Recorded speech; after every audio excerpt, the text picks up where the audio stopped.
Pada tanggal 14 Februari 2024 akan diadakan pemilihan umum, yaitu ada 3 capres dan cawapres. Nah, pada pagi hari ini saya sudah mengundang pengamat politik, yaitu Saudari Nabila Natasha. Bagaimana kabarnya? Baik, Alhamdulillah. Bagaimana dengan kabar Anda? Alhamdulillah baik. Pada kesempatan pagi hari ini, kita akan menggali lebih lanjut mengenai capres dan cawapres pada nomor urut 03.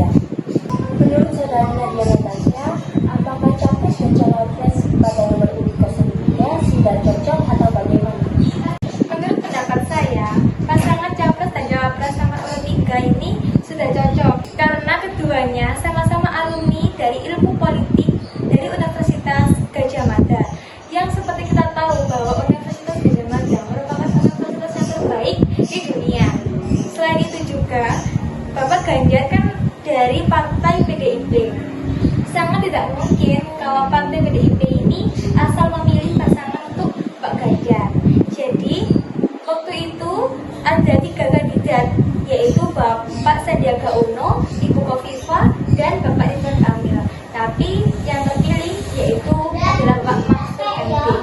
Mungkin karena Bapak Mahfud merupakan orang yang nasional religius. Yang kedua yaitu seperti orang lain tahu bahwa Bapak Mahfud memiliki integritas yang berani dalam menegakkan hukum yang adil. Wah, ternyata capres dan cawapres 03 ini memiliki sifat yang cukup religius ya. Nah, selanjutnya, seperti yang kita ketahui bahwa seorang calon presiden dan wakil presiden memiliki berbagai pengalaman. Kira-kira pengalaman Bapak Ganjar dan pengalaman Bapak Mahfud MD, apakah sudah cukup atau menurut Saudari Nadia bagaimana? Menurut saya, pengalaman itu tidak ada batasnya. Namun, pengalaman yang telah dimiliki oleh Bapak Ganjar dan Bapak Mahfud itu sudah cukup karena kedua orang ini sangat memiliki jabatan yang penting menurut saya. Seperti kita ketahui bahwa Bapak Ganjar merupakan mantan gubernur Provinsi Jawa Tengah selama 2 periode. Selain itu, Bapak Mahfud MD merupakan seorang menteri koordinator politik, hukum, dan HAM. Pastinya dengan menjabat sebagai gubernur dan menteri, tentunya pasti beliau sudah memiliki banyak sekali pengalaman sebelum ia mencapai ke jabatan tersebut. Nah, ternyata capres dan cawapres nomor urut 03 ini memiliki pengalaman dan jabatan yang cukup banyak ya. Menurut isu yang ada, terdapat aktivitas keagamaan Bapak Ganjar, yaitu melakukan kegiatan azan yang ditayangkan di salah satu stasiun TV. Menurut Saudari Nadia, itu termasuk hal yang melakukan kampanye atau bagaimana? Menurut saya, penayangan yang tayang di stasiun TV itu merupakan hak dari pihak televisinya, bukan dari Bapak Ganjarnya sendiri. Jadi sangat tidak ada hubungannya dengan politik, karena di tayangan tersebut sangat jelas tidak ada unsur politik di dalamnya. Mungkin itu adalah inisiatif dari pihak stasiun TV-nya yang ingin menayangkan Ganjar di tayangan azan tersebut.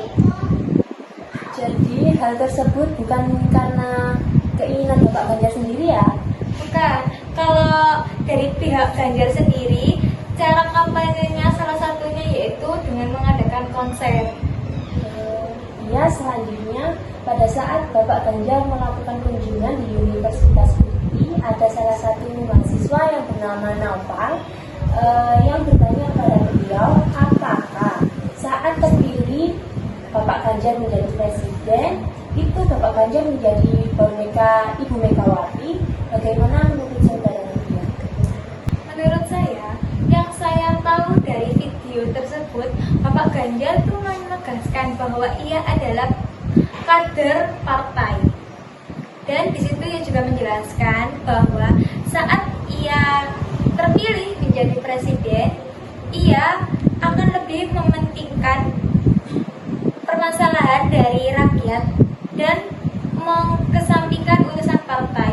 Tapi kita tidak tahu ya apakah yang diucapkan oleh Bapak Ganjar itu akan beneran terjadi atau hanya ucapan nanti saja. Ya, semoga beneran terjadi ya teman-teman. Menurut saya berpengaruh ya, karena dari data yang saya dapatkan dari Business.com, situ terdapat bahwa ada beberapa konvensional yang mengarah pada Ganjar, yaitu yang pertama ada isu korupsi EKTP, lalu yang kedua ada izin pabrik semen Rembang, lalu yang ketiga ada isu bahwa Bapak Ganjar suka menonton film dewasa, dan yang terakhir ada batalnya timnas U20. Menurut saudari Nadia, itu hanya sebuah isu atau benar-benar terjadi? Ada beberapa yang hanya isu, namun ada beberapa yang benar. Yang untuk isu korupsi EKTP terdapat di podcast Novel kanal YouTube-nya. Di podcast kanal YouTube Novel, di situ dijelaskan bahwa alat pembuktian yang mengarah pada Ganjar itu belum memasuki standar pembuktian. Jadi belum terbukti bahwa benar-benar Ganjar terlibat. Selain itu, untuk kasus isu yang Bapak Ganjar suka menonton film dewasa itu benar terjadi, karena itu beliau sendiri yang menjelaskan di salah satu podcast Deddy Corbuzier.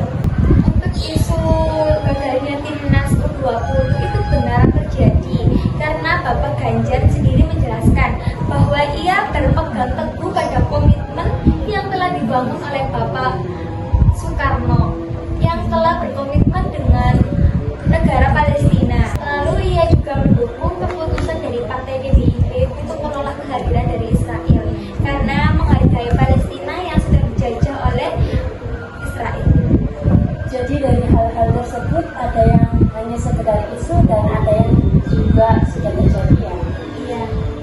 Lalu bagaimana jika benar saat isu Bapak Ganjar mau melihat video porno?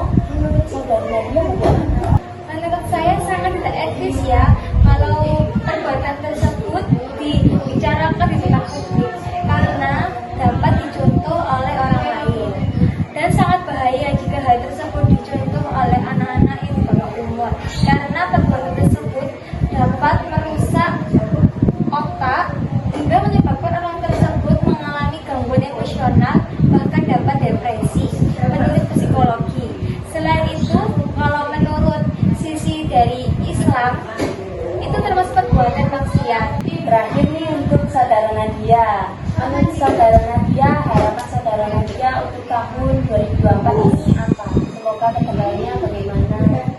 Semoga kedepannya Indonesia menjadi lebih baik lagi, lebih maju lagi, dan untuk beberapa permasalahan segera teratasi, contohnya seperti korupsi dan lain sebagainya.